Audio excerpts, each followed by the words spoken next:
সুপ্রিয় শিক্ষার্থীবৃন্দ, আপনারা সবাই কেমন রয়েছেন? আশা করি প্রত্যেকে খুব ভালো রয়েছেন, সুস্থ রয়েছেন। আপনাদের প্রত্যেককে আপনাদের প্রিয় চ্যানেল লাভ ফর নলেজের পক্ষ থেকে জানাচ্ছি সুস্বাগতম। তো সুপ্রিয় শিক্ষার্থী, আজকের ভিডিওতে আপনাদের সঙ্গে আলোচনা করব পরিবেশবিদ্যার মোস্ট ইম্পর্ট্যান্ট 116টি প্রশ্নের উত্তর নিয়ে। তো আজকে আমাদের পার্ট 3 ভিডিও।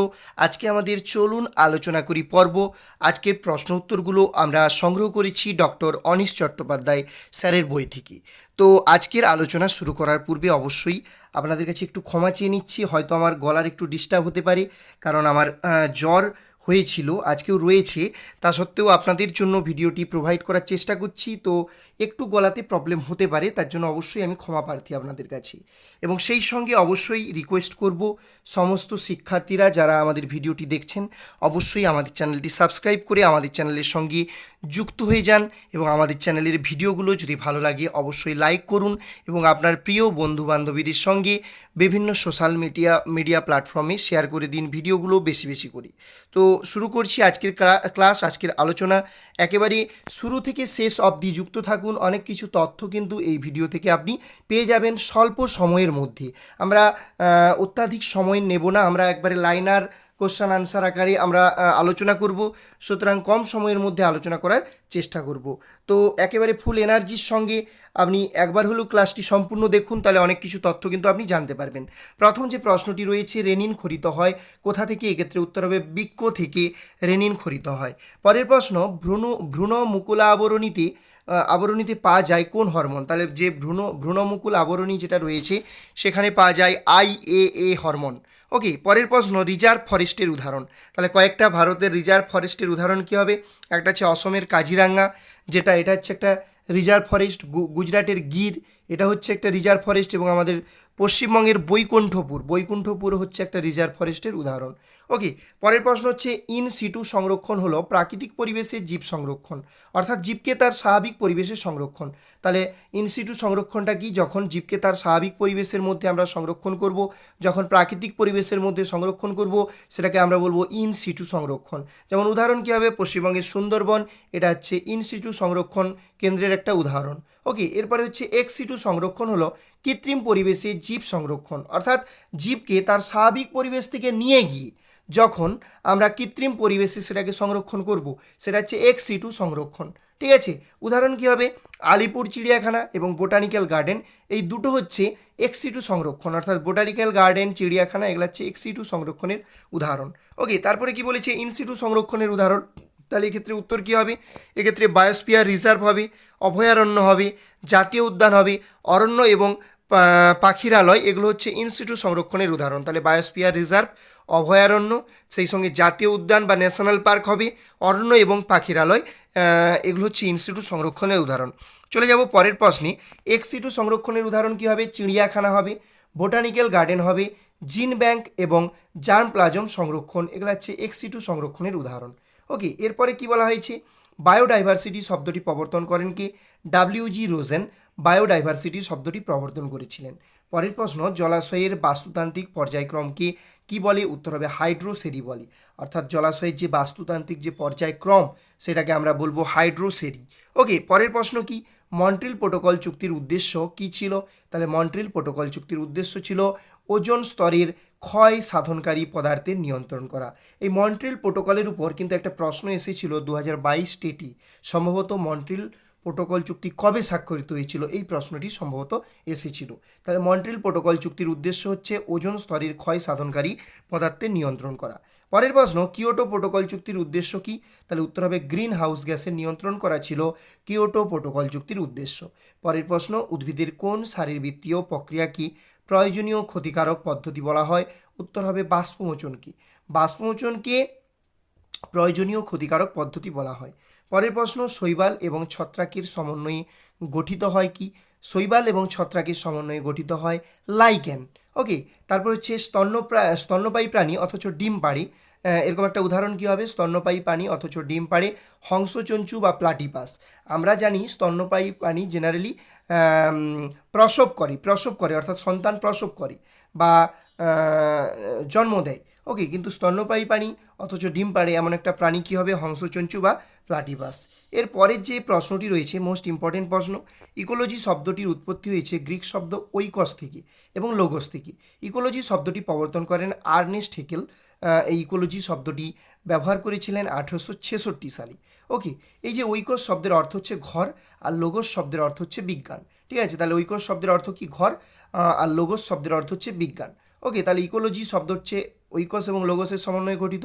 এটা প্রথম ব্যবহার করেছিলেন আর্নেস্ট হেকেল। এই ওইকস শব্দের অর্থ হচ্ছে ঘর বা গৃহ, আর লোগোস শব্দের অর্থ হচ্ছে বিজ্ঞান। অনেকগুলো তথ্য কিন্তু আমরা একটা প্রশ্ন থেকে জেনে নিলাম।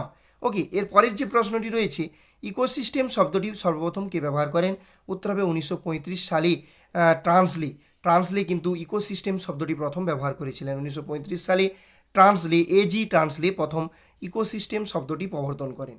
উড়ন্ত ছায়ের উৎস কী হবে? উত্তর হবে তাপবিদ্যুৎ কেন্দ্র হচ্ছে উড়ন্ত ছায়ের উৎস। গ্রিনহাউস কথার অর্থ কি? গাছপালার পরিচর্যা করা। গ্রিনহাউস কথাটার অর্থ অ্যাকচুয়ালি গাছপালার পরিচর্যা করা। স্টোন ক্যান্সারের কারণ হচ্ছে অ্যাসিড বৃষ্টি বা অম্ল বৃষ্টি। ভূমিকম্পের দেশ কাকে বলা হয়? উত্তর হবে জাপানকে বলা হয়।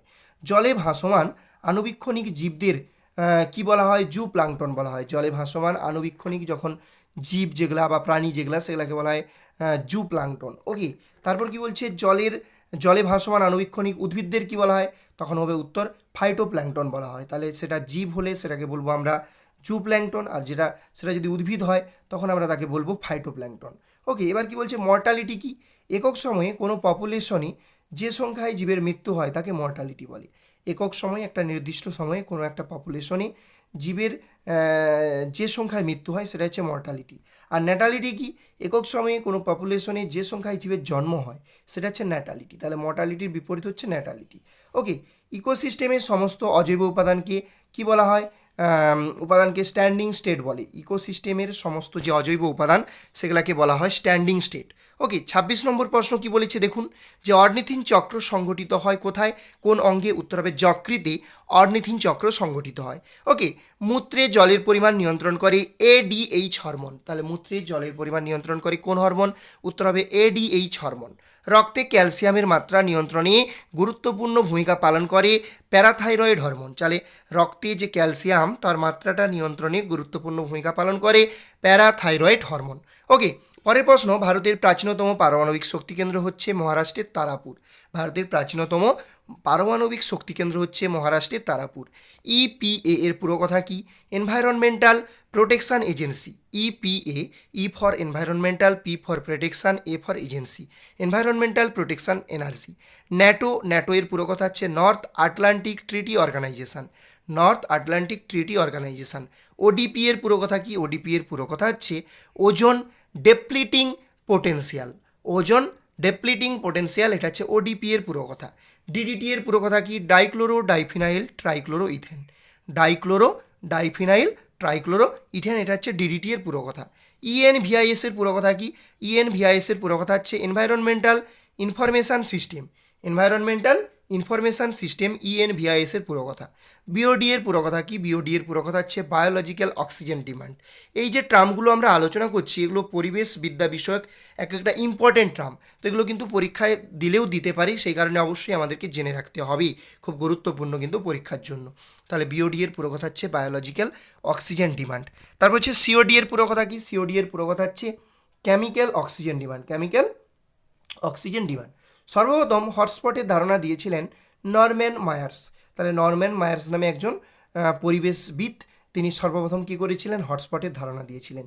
জীববৈচিত্র্যের ধ্বংসাত্মক জীব প্রজাতির তালিকা ব্ল্যাক ডাটা বুক নামে পরিচিত। তাহলে জীববৈচিত্র্যের যে ধ্বংসাত্মক জীব প্রজাতির তালিকা সেটা হচ্ছে অ্যাকচুয়ালি ব্ল্যাক ডাটা বুক নামে পরিচিত। বর্তমানে বা অদূর ভবিষ্যতে যেসব জীব প্রজাতির অবলুপ্ত হওয়ার সম্ভাবনা নেই সেই সব প্রজাতির তালিকা গ্রিন ডাটা বুক নামে পরিচিত। আর জীববৈচিত্র্যের বিলুপ্তপ্রায় জীব প্রজাতির তালিকা রেড ডাটা বুক নামে পরিচিত। রেড ডাটা বুক প্রকাশ করে আইইউসিএন, খুব important, IUCN red data book প্রকাশ করেছিল। রেড ডাটা বুকের গোলাপি পাতায় উল্লেখিত সমস্ত প্রজাতি বিলুপ্তির দোরগোড়ায়। তাহলে রেড ডাটা বুকের গোলাপি পাতায় উল্লেখিত সমস্ত প্রজাতি বিলুপ্তির কিন্তু একেবারে দোরগোড়ায়। তো সুপ্রিয় শিক্ষার্থী বন্ধুরা, আপনারা যারা আজকের ক্লাসটি দেখছেন অবশ্যই আমাদের ক্লাসটি বেশি বেশি করে শেয়ার করে দিন আপনার প্রিয় বন্ধুবান্ধবীদের সঙ্গে, এবং অবশ্যই আপনারা আমাদের টেলিগ্রাম চ্যানেলে যুক্ত হয়ে যেতে পারেন। আমাদের টেলিগ্রাম চ্যানেলের নাম লাভ ফর নলেজ। তো ওখানে আজকের যে ভিডিওটা আপনারা দেখছেন এর সম্পূর্ণ পিডিএফটা কিন্তু আপনারা পেয়ে যাবেন সম্পূর্ণ বিনামূল্যে।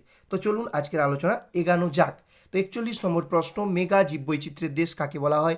উত্তর হবে ব্রাজিলকে বলা হয়। আলফা বৈচিত্র্য হলো কোনো একটি ক্ষুদ্র অঞ্চলে বসবাসকারী বিভিন্ন প্রজাতির জীবের বৈচিত্র্য। তাহলে আলফা বৈচিত্র্যটা হচ্ছে কোনো একটা ক্ষুদ্র অঞ্চলে বসবাসকারী বিভিন্ন প্রজাতির জীবের বৈচিত্র্য।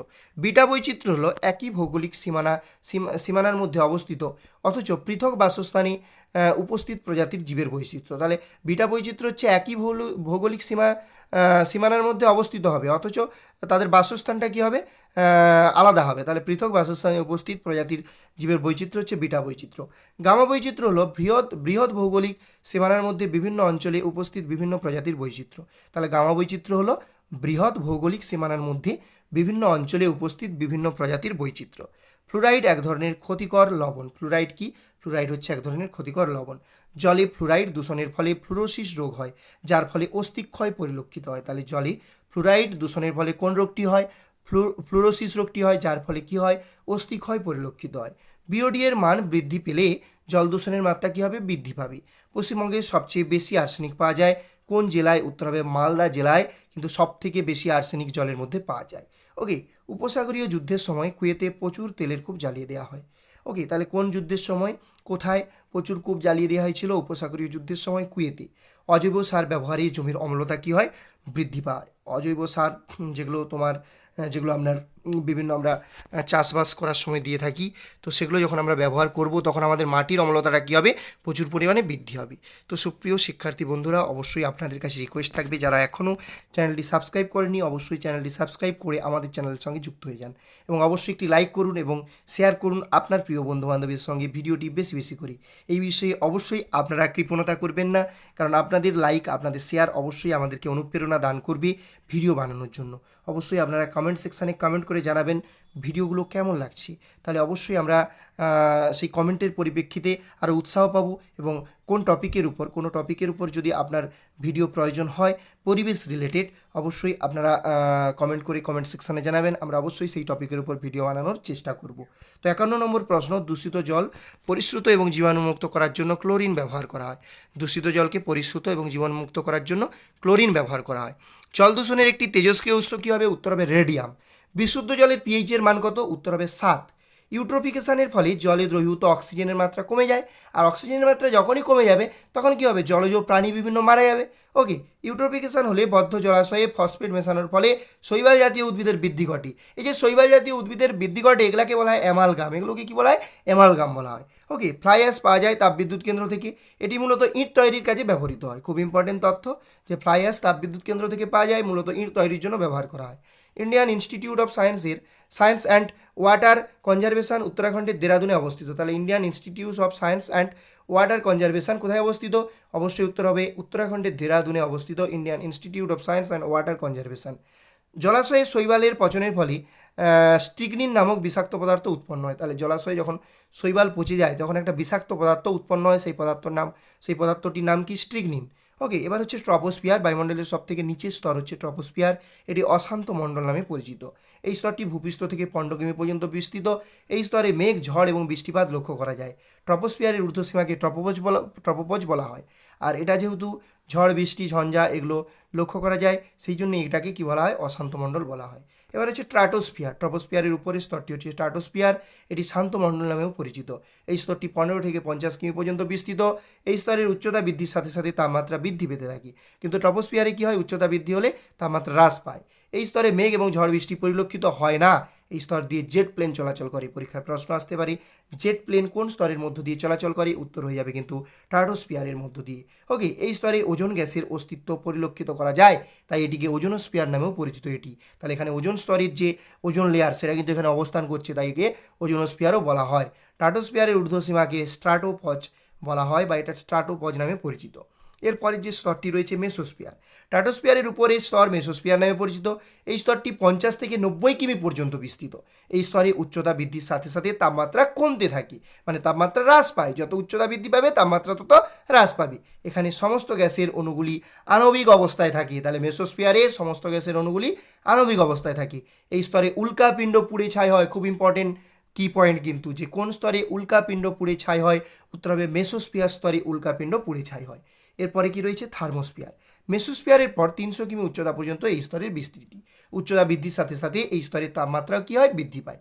এই স্তরে মেরু প্রবাহ বা মেরু জ্যোতি দেখা যায়। খুব ইম্পর্টেন্ট কি পয়েন্ট, একবার আন্ডারলাইন করে রাখতে হবে আমাদেরকে যে থার্মোস্ফিয়ার যে স্তর রয়েছে সেখানে কিন্তু মেরু প্রবাহ বা মেরু জ্যোতি দেখা যায়। মেরু জ্যোতির রং সাধারণত সবুজাভ হয়।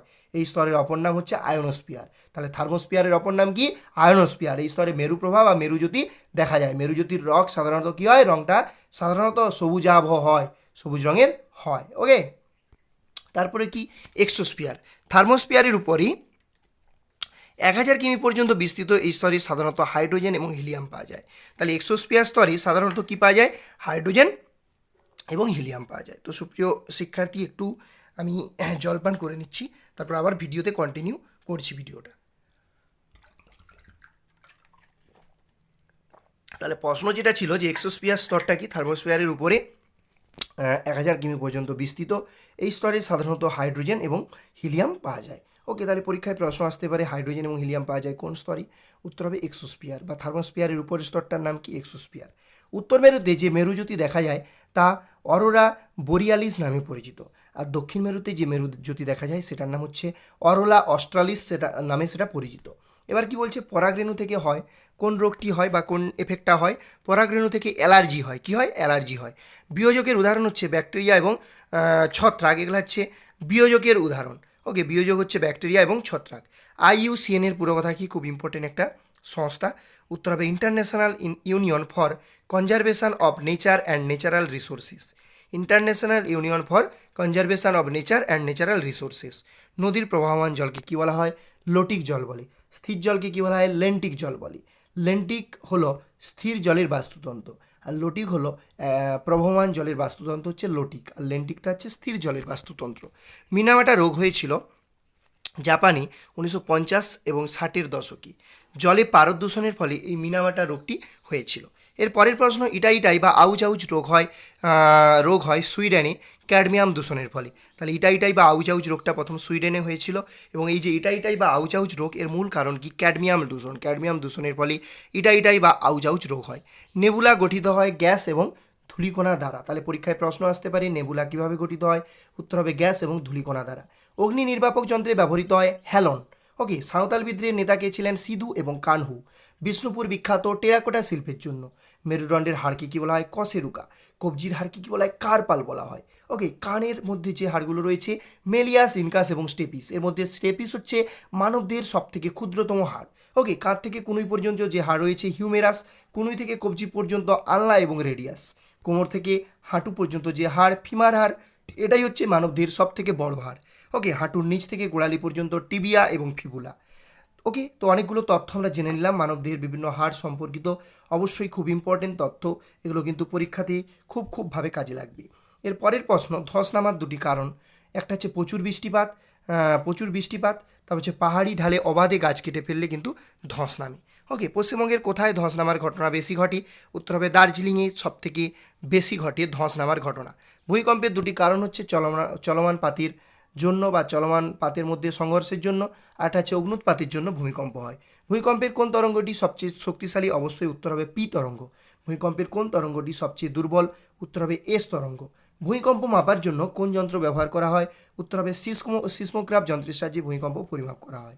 তারপর হচ্ছে মোমেন্ট ম্যাগনিটিউড স্কেল কোন কাজে লাগে, ভূমিকম্পের তীব্রতা মাপার জন্য মোমেন্ট ম্যাগনিটিউড যে স্কেল সেটা কাজে লাগে। ভূমিক্ষয়ের জন্য দুটি কারণ কি, খুব খাড়াই ঢাল আর একটা হচ্ছে বনভূমির বিলোপ। এগুলো হচ্ছে ভূমিক্ষয়ের জন্য খুব দুটো উল্লেখযোগ্য কারণ। তারপর আঁধি কি, উত্তর ভারতের যে ঘূর্ণিঝড় সেটাই হচ্ছে আঁধি। টর্নেডো কি, মার্কিন যুক্তরাষ্ট্রের যে ঘূর্ণিঝড় সেটা হচ্ছে টর্নেডো। কাঁপুনি দিয়ে জ্বর সারাতে ব্যবহার করা হয় কুইনাইন, যেটা হচ্ছে সিঙ্কোনা গাছের ছাল থেকে পাওয়া যায়।